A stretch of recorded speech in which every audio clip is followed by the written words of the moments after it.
Look, we all get into DeFi for a reason, right? Especially for earning some sweet yield on our savings. But let's be honest, there's always that little voice in the back of your head asking, just how safe is my money, really? Today, we're going to break down a pretty unique way of building things that tries to answer that exact question. So let me just ask you straight up. When you click that deposit button and send your funds into some savings protocol, do you ever stop and think about where they actually go? What's their final destination? Well, a lot of the time, the answer is kind of scary.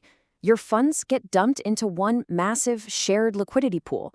It's like a giant digital piggy bank where everyone's money is all mixed together. Now, sure, this is common, it can be efficient, but it also paints a huge, blinking target on the wall for hackers.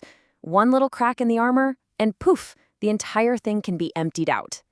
Okay, so that's the problem. But what if we could just scrap that model and start over? Turns out there's a much smarter way to do this, and it all starts with a really simple analogy. Instead of everyone in the neighborhood putting their valuables in one shared vault down the street, imagine this. What if you built a custom, high-security safe room right inside your own house? You're the only one with a key, and it has absolutely nothing to do with your neighbor's setup. And here's how that idea maps perfectly to the world of crypto. Your personal crypto wallet, that's your house. The savings plan you set up, that's your own private secure room. And the Bitsave Protocol itself, well, that's just the architect.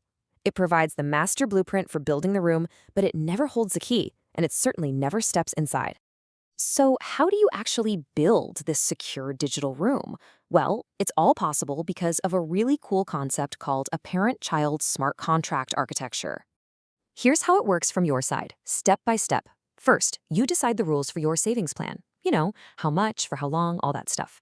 Then, the protocol takes your instructions and creates a brand new, unique smart contract just for you. This is your child contract, your secure room. Your funds go directly there, and here's the key. It's tied only to your wallet. You have the only key. So let's really nail this down. This child contract isn't some shared account. It's your personal, completely isolated digital vault.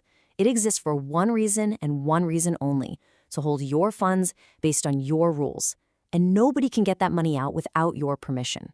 Okay, so what about the parent contract? What does it do? Think of the parent as the main brain of the operation.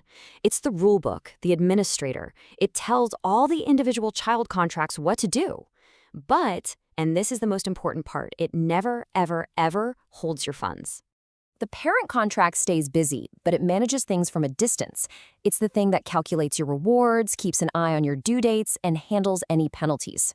It does all this by just sending commands to your child contract, kind of like a remote manager who can give instructions but physically can't open the safe.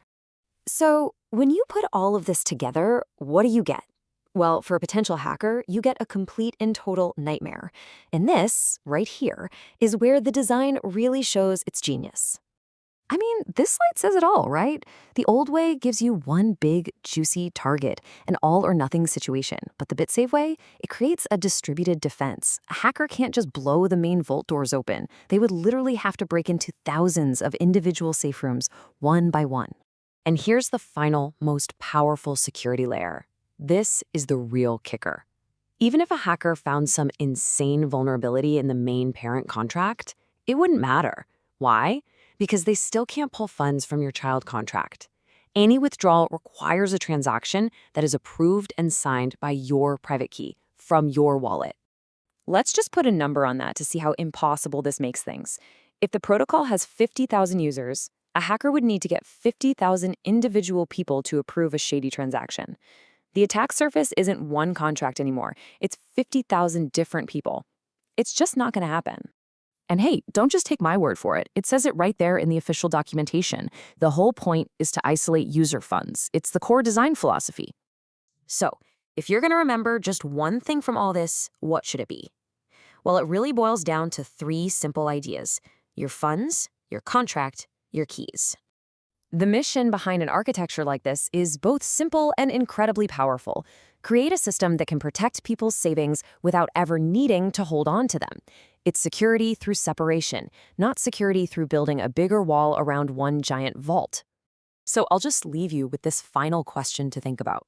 Now that you see how this is possible, how funds can be separated into individual user-controlled contracts.